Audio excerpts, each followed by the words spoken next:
రేపు సోమవారం రోజున మర్చిపోకుండా ఇది ఒక్కటి వేసి దీపం పెట్టండి. ఇలా పెడితే చాలు మీ జీవితం మారిపోతుంది. మీ జాతకం మారిపోయి శివానుగ్రహంతో మీరు పట్టిందల్లా బంగారంలాగా మారుతుందన్నమాట. అలానే కాకుండా లక్షలు కాదు కోట్లు వచ్చి పడతాయండి.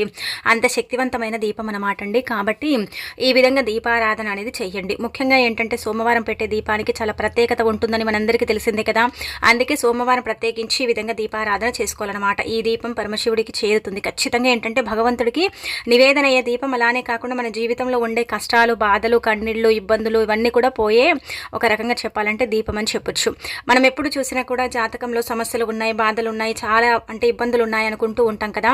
అలాంటి వాళ్ళకి ఈ దీపం ఏంటంటే జాతక దోషాలు, జాతక సమస్యల్ని పోగొట్టడానికి కూడా ఉపయోగపడుతుంది. కాబట్టి ఖచ్చితంగా ఈ విధంగా దీపారాధన చేయండి. దీపం ఎలా పెట్టాలి, ఎలాంటి నియమాలు ఆచరించాలో తెలుసుకునే ముందు ఒక చిన్న రిక్వెస్ట్ అండి. వీడియోని పూర్తిగా చూడండి, నచ్చితే లైక్ చేయండి, కొత్తగా చూస్తున్నట్టయితే సబ్స్క్రైబ్ చేసుకోండి. ఇక ఆ తర్వాత ఏంటంటే రేపు మనకు సోమవారం కదా. అయితే సోమవారం రోజున గుర్తుపెట్టుకోండి, తప్పకుండా అండి మీరు ఉదయాన్నే లేవండి, ఇల్లు వాకిలి శుభ్రం చేసుకుని మీ పనులు అయిపోయిన తర్వాత స్నానం చేయండి. శుచిగా స్నానం చేసిన తర్వాత ఉతికిన వస్త్రాలు ధరించి ఇంట్లో ఉండే శివపార్వతుల పటాన్ని క్లీన్ చేసుకుని మీ దగ్గర ఉండే పుష్పాలతో చక్కగా అలంకరణ చేయండి. అంటే మీ దగ్గర ఉండే పుష్పాలే ప్రత్యేకించి మనం తెచ్చుకోవాల్సిన అవసరం లేదు. మన దగ్గర ఏ పుష్పాలు ఉంటే ఆ పుష్పాలతో అలంకరణ చేసేసి ఆ తర్వాత మనము దీపారాధన చేయాలన్నమాట. అయితే శాస్త్రాల ప్రకారం ఏంటంటే సోమవారం పెట్టే దీపం మన జాతక సమస్యల్ని, జాతక దోషాలని తొలగిస్తుందన్నమాట. దరిద్రుడిని కూడా ధనవంతుని చేస్తుంది. అలానే కాకుండా ధన సమస్యని పోగొడుతుంది. ఆ పరమశివుడి యొక్క దయ వల్ల మనం ఎప్పుడు కూడా చక్కగా ఉండగలుగుతామని చెప్పొచ్చు. ఈ దీపం చాలా వరకు కూడా అండి చాలా శక్తిని కలుగుండే దీపం అండి. ఈ దీపానికి అంత ప్రత్యేకత ఉంటుందన్నమాట. ఒక్కొక్కరు ఒక్కొక్క రకంగా దీపం పెడతారు. కొంతమంది నేల మీదనే దీపం పెడతారు, కొంతమంది ఆకు మీద దీపం పెడతారు, కొంతమంది కొన్ని పదార్థాలను వేసి దీపం పెట్టడం జరుగుతుంది కదా. అయితే సోమవారం రోజున ముఖ్యంగా 7 గంటల నుంచి 9 గంటల 30 నిమిషాల మధ్య కాలంలో ఏంటంటే కనుక ఈ దీపం పెడితే మంచిది. కుదరకపోతే మీరు అంటే నార్మల్గా 11 లోపు కూడా పెట్టుకోవచ్చు.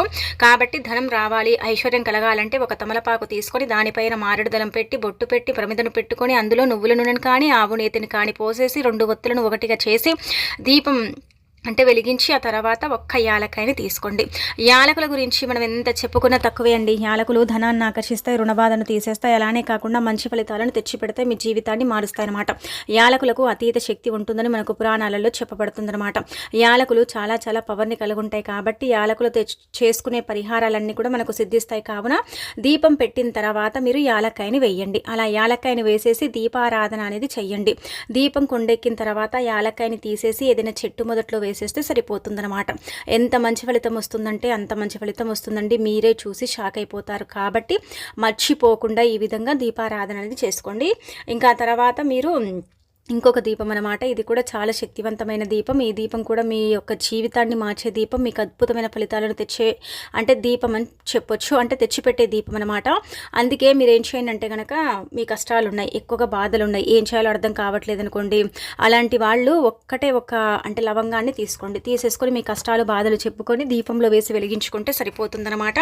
కష్టాలు పోతాయి, సమస్యలు పోతాయి. అలానే కాకుండా జాతక సమస్యలు, జాతక దోషాలు, అనేక రకాల ఇబ్బందులు, నష్టాలు ఇవి ఉన్నాయి కదా, వీటన్నిటి నుంచి కూడా మీరు బయటపడటానికి అవకాశం ఉంటుంది. కాబట్టి గుర్తుపెట్టుకొని లవంగాన్ని వేయండి. లవంగాన్ని వేసేసి దీపం పెట్టండి. పువ్వు ఉండాలి. లవంగం వేస్తే పువ్వు లేకపోతే ఏంటంటే పెద్దగా ఫలితం అయితే రాదు. పువ్వు ఉండేలాగా చూసుకోండి.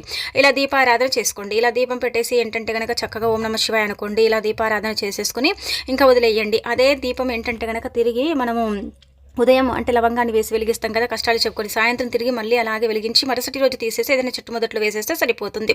అలా కూడా ఫలితాలు వస్తే కష్టాలు పోతాయి అనమాట. ఇక జాతక సమస్యలు, జాతక దోషాలు ఉంటాయి కదా, గ్రహాలు నీచ స్థాయిలో ఉండటం, స్థితిగతులు సరిగ్గా లేకపోవటం, ఎప్పుడు చూసినా ఏదో రకంగా ఇబ్బంది ఉండటం, ఇలాంటివి మనం చూస్తూ ఉంటాం కదా. అయితే అలాంటి వాళ్ళు ఏం చేయాలంటే కనుక ఈ వస్తువులను వేయకూడదు. అంటే ఇప్పుడు మనం చెప్పిన వస్తువులు యాలకులు, లవంగాలను వేయకుండా మీరేం చేయండి అంటే గుర్తుపెట్టుకొని అందులో మీరు అంటే ఒక రూపాయి బిల్లని తీసుకోండి. రూపాయి బిల్లని తీసుకొని మీరు దీపంలో వేసి ఇంకా వెలుగుతున్న దీపంలో వేసేయండి. అలా వేసేసి నమస్కారం చేసుకుంటే సరిపోతుందండి.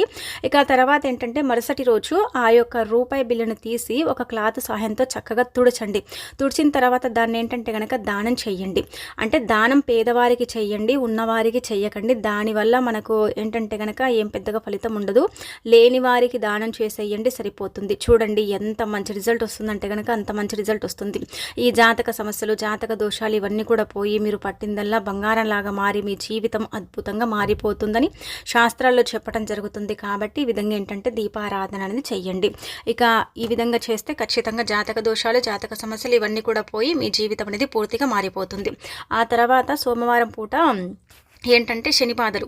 శని బాధలు అనేవి చాలా మందికి ఉంటూ ఉంటాయి. శని పట్టి పీడిస్తూ ఉంటుంది. శని వల్ల చాలా ఇబ్బంది పడిపోతూ ఉంటారు కదా! అలాంటి వాళ్ళు చిటికెడన్ని ఆవాలను వెలుగుతున్న దీపంలో వేస్తే శని బాధలన్నీ కూడా పోతాయని శాస్త్రాల్లో వివరంగా చెప్పబడుతుంది. కాబట్టి శని బాధలు పోవాలంటే చిటికెడన్ని ఆవాలు ఏంటంటేనండి చక్కగా దీపంలో వేసేయండి సరిపోతుంది. దీపం కొండెక్కిన తర్వాత ఆవాలను తీసేసి ఏదైనా చెట్టు మొదట్లో పడేస్తే ఇంకా సరిపోతుందనమాట. ఇలా మనకు డబ్బు రావాలన్నా, మన జాతక సమస్యలు పోవాలన్నా, మనకు కష్టాలు తొలగాలన్నా, శత్రు బాధలు పోవాలన్నా, అనేక రకాల ఇబ్బందుల నుంచి మనం బయటపడాలన్నా సరే సోమవారం ఈ విధంగా దీపం పెడితే అన్నీ కూడా జరుగుతాయని పురాణ గ్రంథాల్లో క్లుప్తంగా చెప్పబడుతుంది. కాబట్టి మర్చిపోకుండా ఏంటంటే కనుక ఇలా దీపారాధన చేసుకోండి. ఈ యొక్క దీపమే మీ జీవితాన్ని మార్చేస్తుంది. జాతకంలో ఉండే గ్రహాలన్నీ కూడా అంటే చక్కగా సక్రమంగా పనిచేసేలాగా చేయటానికి ఉపయోగపడతాయి అన్నమాట. ఈ వస్తువులకు అంతటి శక్తి ఉంటుంది. ఇంత పవర్ని కలిగి ఉంటాయండి. చాలా మంచి ఫలితాలను అయితే మీరు పొందే అవకాశం ఉంటుంది. కాబట్టి మర్చిపోకుండా ఇలా దీపం అనేది పెట్టేసుకోండి. ఇక తర్వాత ఇంకొకటి ఏంటంటే అన్ని కలిపి వేసి దీపారాధన చేయకూడదు. ఏదైనా సరే మీ సమస్యను బట్టి మీరు వేసుకొని దీపారాధన చేయండి. కానీ అన్ని వేసేసి దీపం పెట్టి ఫలితం రాక ఇబ్బంది మాత్రం పడకండి. ఇక అనంతరం వచ్చేసి ఇంకొకటి ఏంటంటే ఈ విధంగా దీపారాధన చేసిన తర్వాత మనము వస్తువులను కూడా మనం అందులో వేసుకున్న వస్తువులను ఎక్కడ పడితే అక్కడ పడేయకూడదనమాట. ఇక మీరు ఒక్కటే వారం చేయండి, ఇదంతా కూడా మారిపోతుందని కాదు. మీ ఇష్టానికి తగ్గట్టుగా 2 లేదా 3 లేదా 5 వారాల పాటు చేసుకోవచ్చు. ఇలా చేస్తే మెల్లిమెల్లిగా ఏంటంటే సమస్యలు పోతాయి. ఇదే దీపం మీరు ఏంటంటే కనుక వెళ్ళి అంటే గుడి ప్రాంగణంలో చేసుకుంటే చాలా మంచిది, చాలా అద్భుతమైన ఫలితం వస్తుంది. ఇంకా మీకు మంచి ఫలితాలు అయితే వచ్చే అవకాశం ఉంటుంది. కాబట్టి దగ్గరలో అంటే గుళ్ళు ఉంటే అక్కడికి వెళ్ళేసి ఏంటంటే ఈ దీపం గుడి ప్రాంగణంలో అక్కడ వెలిగించండి. అలా వెలిగించడం వల్ల కూడా మీరు అద్భుతమైన ఫలితాన్ని అయితే పొందుతారు. గజస్తంభం దగ్గర కావచ్చు, లేదంటే నార్మల్గా చెప్పాలంటే కనుక గుడి ప్రాంగణంలో ఎక్కడైనా సరే ఈ దీపం పెట్టడం వల్ల మంచి జరుగుతుంది. మంచి ఫలితాలతో మీ లైఫ్ అనేది చేంజ్ అయిపోతుంది. కాబట్టి తప్పకుండా ఇలా దీపారాధన చేసేసి ఆ పరమశివుడి యొక్క అనుగ్రహానికి పాత్రలు కండి. ఇంట్లో దీపం పెట్టిన తర్వాత చిన్న బెల్లం ముక్కను కూడా నైవేద్యంగా పెట్టండి. ఆ తర్వాత ఇలా దీపారాధన చేసేసిన తర్వాత మీరు చక్కగా అంటే శివుడి నామాన్ని స్మరించుకుంటే సరిపోతుందండి. మంచి రిజల్ట్ అనేది ఉంటుంది. చాలా చాలా అద్భుతమైన ఫలితాలను అయితే మీరే మీ కళ్ళతో చూస్తారు. కాబట్టి ఖచ్చితంగా ఈ విధంగా దీపారాధన చేసేసుకొని రిజల్ట్ అనేది పొందండి. ఇక ఆ తర్వాత ఇంకొకటి ఏంటంటే రేపు సోమవారం కదా, అయితే 2 యాలకులు తీసుకొని ఇప్పుడు చెప్పే విధంగా ఈ చిన్న పరిహారం చేయండి. యాలకులు చాలా శక్తివంతమైనవి, లక్ష్మీ రూపంగా భావిస్తారు. యాలకులకు అతీత శక్తి ఉంటుందన్నమాట. మనం ఎలాగో దీపంలో వేసి వెలిగించుకుంటూ ఉంటాం కదా, అయితే వెలిగించుకున్న తర్వాత మన జీవితంలో అండి మనం కష్టాలను ఎదుర్కొంటాం, నష్టాలను ఎదుర్కొంటాం, ధన సమస్యతో బాధపడతాం, ఇబ్బందులు పడిపోతూ ఉంటాం. ఎంత చేసుకున్నా కానీ కలిసి రాదు, ఏంటి కర్మ అన్నట్టుగా మనము ఇబ్బందికి గురవుతూ ఉంటాం కదా. అలాంటి వాళ్ళు రేపు సోమవారం రాత్రి పడుకునేటప్పుడు 2 యాలకులు తీసుకోండి. యాలకులు ఒక రకంగా చెప్పాలంటే లక్ష్మీ రూపాలుగా భావిస్తారు. యాలకులు మన సమస్యను తీర్చేస్తాయి, మనకుండే ఇబ్బందిని తొలగిస్తాయి. యాలకుల వల్ల మనకు మంచి జరుగుతుంది, కానీ చెడైతే జరగదు. యాలకులు మన జీవితంలో ఉండే కొన్ని రకాల సమస్యలతో పాటు కష్టాలను కూడా తీసేస్తాయి అన్నమాట. యాలకులకు అంతటి పవర్ ఉంటుందని మనకు పురాణ గ్రంథాల్లో చెప్పబడుతుందండి. అందుకే ఒక 2 అంటే యాలకులు తీసుకోండి. మన ఇంట్లో ఉండేవే, మనం ఏం ప్రత్యేకించి దీనికోసం తెచ్చుకోవాల్సిన అవసరం లేదనమాట. అలా తీసేసుకున్న తర్వాత యాలకులను ఏం చేయండి అంటే కనుక రాత్రి మీరు పడుకునేటప్పుడు అంటే మా పనులు అయిపోయాయి ఇంకా మేము పడుకుంటున్నాం అనుకుంటారు కదా, ఆ సమయంలో 2 యాలకులు తీసుకొని చక్కగా చేతిలో పట్టుకోండి. మీకుండే సమస్య కావచ్చు, మీకుండే నష్టం కావచ్చు, కష్టం కావచ్చు, ఏదైనా సరేనండి.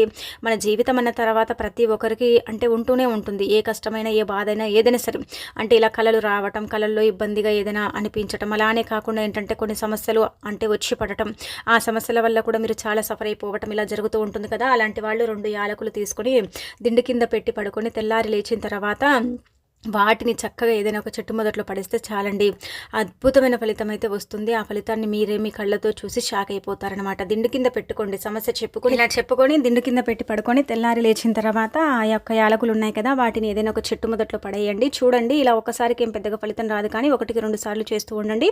ఖచ్చితంగా మార్పుని మీరే మీ కళ్ళతో చూసే అవకాశం ఉంటుంది. ఆ మార్పుని చూసి ఇంకా ఆశ్చర్యపోతారనమాట. అంత చక్కగా పనిచేసే పరిహారాలండి. యాలకుల్లో అతీత శక్తి దాగుంటుంది, చాలా పవర్ని కలిగి ఉంటాయి యాలకులు. కాబట్టి యాలకులతో చేసుకునే పరిహారాలన్నీ కూడా మనకు పనిచేస్తాయండి. అలానే కాకుండా యాలకుల వల్ల మనకు అంటే మంచి జరుగుతుంది, కానీ చెడు అయితే జరగదు. చెడు అనేది ఏంటంటే కనుక ఖచ్చితంగా అవి ఫలిస్తుందన్నమాట. పరిహారం మెల్లిమెల్లిగా ఫలితం వస్తుంది, ఒకటేసారి ఫలితం కూడా రాదనమాట. మెల్లిమెల్లిగా ఫలితాలను పొందడానికి అవకాశం అనేది ఉంటుందని మనకు పురాణ గ్రంథాల్లో చెప్పబడుతుంది. అందుకే రేపు సోమవారం రాత్రి పడుకునేటప్పుడు ఈ విధంగా చేసేసుకుని ఇంకా పడుకోండి. తెల్లారిన తర్వాత మీరే చూడండి, తప్పకుండా ఏంటంటే కనుక షాక్ అయిపోతారనమాట. అంత చక్కగా రిజల్ట్ని పొందే అవకాశం అయితే ఉంటుంది. దీన్ని అస్సలు కూడా వదులుకోకుండా చేసేసుకోండి. మీ జీవితంలో ఉండే కష్టాలను, నష్టాలను, సమస్యలను ఏంటంటే కనుక దూరం చేసుకోండి. ఇది చాలా చిన్న పరిహారం, కానీ ఫలితాలు ఎక్కువగా ఉంటాయి.